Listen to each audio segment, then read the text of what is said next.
ہم نے اسی ضمن میں پاکستان میں ایک تحریک شروع کی شادی بیاہ کے ضمن میں.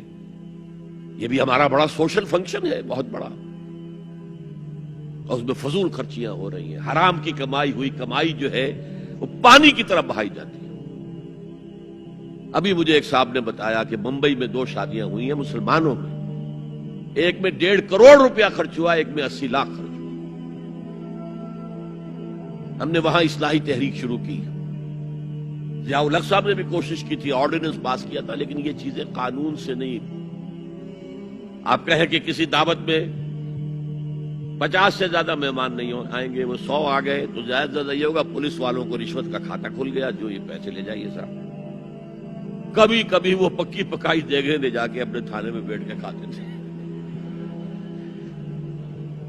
لیکن قانون سے نہیں بدلتا مزاج.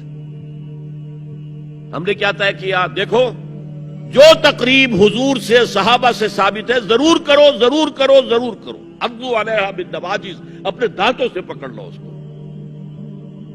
اور جو تقریب ثابت نہیں حضور سے اور صحابہ سے، یقیناً یہ کہیں باہر سے آئی ہے. یا تو ہمارا خاندانی پس منظر جو ہے، اکثر تو ہندوؤں سے مسلمان ہوئے، وہ سادات ہوں، صدیقی ہوں، فاروقی ہوں، عثمانی ہوں، وہی ہیں نا جو باہر سے آئے تھے. باقی تو اکثریت یہیں سے، وہ اپنا ہندوانہ پس منظر لے کر آئے. تو جس کا ثبوت صحابہ کے دور میں نہیں، وہ یقیناً باہر سے آئی ہوئی چیز ہے. اس میں پھر سادگی نہیں، اس میں کمی نہیں، جڑ سے کاٹو اس کو. اس بنیاد پر ہم نے 5 فیصلے کیے، ذرا سن لیجئے آپ بھی. اگر آپ کچھ سوشل ورک کرنا چاہیں اس کو عام کریں. نمبر 1، نکاح مسجد میں. حدیث موجود ہے، ترمذی شریف کی روایت، اعلنوا ھذا النکاح واجعلوہ فی المساجد. نکاح کا اعلان عام کیا کرو، مسجدوں میں منعقد کیا کرو. میں حیران ہوتا ہوں کیوں نہیں علماء کرام نے اس کی طرف توجہ دلائی. حدیث ہے. ہاں میں مانتا ہوں ان کا کہنا یہ ہے کہ یہ یہاں جو امر ہے کہ مسجد میں منعقد کرو، یہ امر وجوب کے لیے نہیں ہے، استحباب کے لیے. مستحب ہے یہ کہ مسجد میں. تو بھائی مستحب کیوں چھوڑ رہے ہو تم؟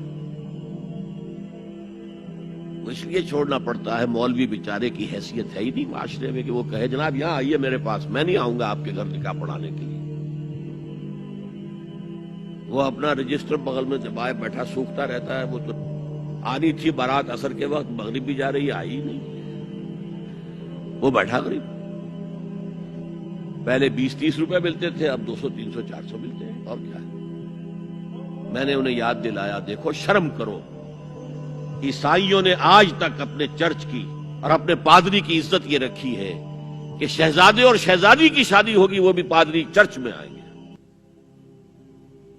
شہزادے کی شادی ہو رہی ہے تو جو ان کی پارلیمنٹ کے ساتھ ہے چرچ، وہاں شادی ہو. وہاں پردہ نہیں ہے، لڑکا لڑکی دونوں آمنے سامنے کھڑے ہو کر قول و قرار کریں گے. ہمارے ہاں پردہ ہے، تو اس لیے لڑکی کے گھر بھی جائیں گے تو لڑکی تو محفل میں نہیں آئے گی. لڑکی کا ایک وکیل ہوگا، وہ وکیل اجازت لے کر آئے گا، 2 اس کے گواہ ہوں گے، اس کے سامنے اجازت لی گئی، پھر وہ نکاح خواہ کو اجازت دیں گے، نکاح پڑھا دیں گے. پہلی بات یہ ہو گئی کہ نکاح مسجد. نمبر 2، نکاح کے موقع پر کوئی دعوت طعام نہیں، کوئی ثابت نہیں. دعوت طعام صرف ایک ہے، وہ ولیمہ ہے. اور اس قدر معقول بات ہے، سب باپ اپنے سینوں پر ہاتھ رکھ کر سوچیں اور میری بات سنیں. کیا بیٹی کو گھر سے رخصت کرنے کا وقت جو ہے وہ خوشی کا وقت ہوتا ہے؟ جب بیٹی گھر سے جا رہی ہو، کوئی جانور بھی آپ قربانی کے لیے، کوئی مینڈھا کو بکرا لے آئیں 8-10 دن پہلے اور بچے مانوس ہو جائیں تو وہ جب آپ ذبح کرتے ہیں تو پچھاڑے کھاتے ہیں کہ نہیں بچے؟ اور یہ لخت جگر ہے، نور چشم ہے، 18 20 22 برس گھر میں رہی ہے، وہ جا رہی ہے. خوشی نہیں ہے وہاں، صرف یہ ہوتا ہے اے سائی آف ریلیف. ایک ذمہ داری کا بوجھ تھا، اللہ نے آج پورا کرا دیا، اتروا دیا بوجھ. پھر بھی اندیشہ ہوتا ہے، پتہ نہیں مزاج ملے نہ ملے، نئے ماحول میں جا رہی ہے، وہاں جا کر ایڈجسٹ ہو یا نہ ہو، اندیشے پھر بھی ہوتے ہیں.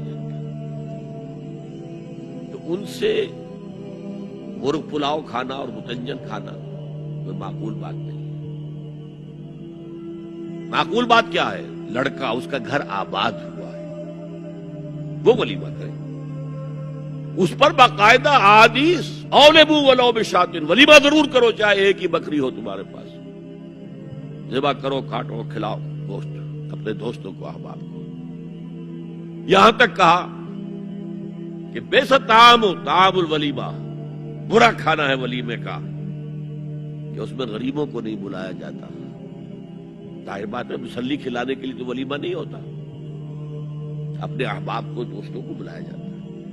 پھر بھی میں تم سے کہتا ہوں کہ جسے ولیمے کے لیے بلایا جائے وہ اگر نہیں جائے گا تو اللہ اور اس کے رسول کے حکم کی نافرمانی کرے۔ تو جس رسول نے اتنی تفصیل سے حکم دیا ہو ایک دعوت کا، وہ دوسری دعوت میں بھی خیر ہوتا نہ بیان کرتا۔ جب نکاح مسجد میں اور کوئی دعوت طعام نہیں تو بارات کا تصور، خلاص۔ بارات کس بلا کا نام ہے؟ قرآن میں تو کوئی ذکر ہی نہیں، عربی میں یہ لفظ ہی نہیں۔ اجتماع طرفین مسجد میں ہوا، نکاح ہوا، لڑکی کو حضرت فاطمہ کو رضی اللہ تعالی عنہا کچھ خواتین جا کر چھوڑ آئی تھی اس حجرے میں جو ایک انصاری صحابی نے حضرت علی کو دیا تھا۔ ان کا تو کوئی گھر بھی نہیں تھا، کوئی حضرت علی آئے ہوں اور آ کر وداع کرا کے لے کے گئے ہوں۔ چوتھی چیز، جہیز کا کوئی تصور اسلام میں نہیں، خالص ہندوانہ رسم، خالص ہندوانہ رسم، خالص ہندوانہ رسم۔ ہندوؤں میں کیوں ہے؟ وہ اس لیے ہے، معقول بات ہے کہ لڑکی کا وراثت میں کوئی حصہ ہے ہی نہیں، وہ تو جب گھر سے نکل رہی ہے کچھ دے دلا کے رخصت کر دو، دان دہیج، یہ خیرات ہے، لڑکی کا حق کوئی نہیں ہے گھر پر۔ اسلام میں تو لڑکی وارث ہے، والد فوت ہوں گے وراثت تقسیم ہوگی، والدہ فوت ہوگی کوئی ان کی ہے ملکیت وہ تقسیم ہوگی۔ شادی کے موقع پر کوئی جہیز اسلام میں نہیں، قطعاً نہیں۔ غلطی سے حضرت فاطمہ کے جہیز کو جہیز کہہ دیا گیا، وہ جہیز کیا تھا؟ ایک پیسہ بھی حضور کے اپنی جیب سے نہیں تھا۔ اس شادی میں خاص بات کیا تھی کہ دولہا کے ولی بھی حضور ہی ہے، اور کون ہے؟ علی کا کون تھا مدینے میں؟ اور دلہن کے والد بھی حضور ہے۔ اب حضور پوچھتے ہیں حضرت علی سے، تمہارے پاس مہر دینے کے لیے کچھ ہے؟ عرض کیا میرے پاس تو کچھ نہیں۔ وہ فقراء صحابہ میں سے تھے۔ فرمایا مہر تو دینا ہے، تمہارے پاس ایک زرہ ہوتی تھی؟ جی ہاں زرہ تو ہے۔ انہوں نے یہ سمجھا زرہ تو جہاد کے لیے ہے، کوئی وہ دولت تو نہیں ہے۔ فرمایا جاؤ اسے بیچو یا گروی رکھ کے قرض لے کر آؤ۔ وہ گئے، حضرت عثمان نے خرید لی اور کچھ دنوں کے بعد واپس کر دی ہدیتاً، یہ زرہ میں ہدیہ آپ کو کر رہا ہوں۔ اس وقت اگر کہتے چھوڑو علی، کہاں تو لو میں پیسے دے دیتا ہوں تمہیں، تو ان کی طبیعت پر بار ہوتا۔ اس پیسے سے حضور نے کچھ پیسے گھر بھیجے اندر، دلہن کو ذرا تیار کر دو، اور کچھ پیسوں سے وہ ایک گدا جس میں کھجور کی کھال بھری ہوئی تھی اور 2 تکیے جس میں کھجور کی کھال بھری ہوئی تھی، ایک مشکیزہ کنویں سے پانی تو لانا ہی ہے نا، ایک چکی جو ہو یا گیہوں ہو پیسنا تو ہے نا، کوئی 1-2 برتن اور اللہ اللہ خیر صلی اللہ، یہ تھا جسے جہیز کہتے ہیں، جس میں ایک پیسہ بھی حضور کا شامل نہیں ہے۔ وہ حضرت فاطمہ کا مہر تھا جسے بنایا گیا، ورنہ مدینے ہی میں دوسری آپ کی صاحبزادی کا نکاح حضرت عثمان سے بھی ہوا، کہیں ذکر ہے جہیز کا؟ حضرت عثمان کا گھر بھرا ہوا، ہر چیزیں موجود، وہاں تو جہیز کا تذکرہ نہیں۔